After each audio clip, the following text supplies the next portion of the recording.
আমি তো আমার মনে ঘুমোই রয়েছি। এই সুসলি হচ্ছে কি জানেন, ও রাইতে একটা যে কোনো একটা দুর্ঘটনা ঘটাইছে। আমি তো আর আলাপ পাই নাই।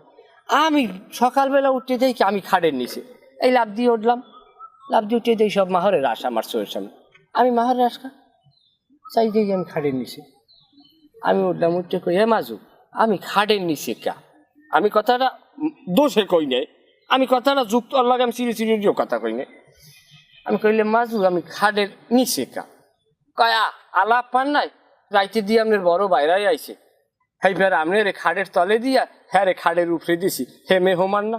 এখন আমনে কয় তুই হইলে আমার বউ, আমরা বেড়া মাথারি, আমার মধ্যে অনেক গোপনীয়তা অনেক কিছু থাকবে। হেই যে তুই আমার বড় বাইরার, এইবার তুই খাড়ে তোর পাশে লই, এবার আমার তুই খাড়ের নিচে যেতে পারো? এ সেরি এ একেবারে তোর মার না হইছ, মনে করছিলাম ঘুরে বেড়া কটা ভালো হইবে, এককালে ওর মার দ্বারা পাইছে।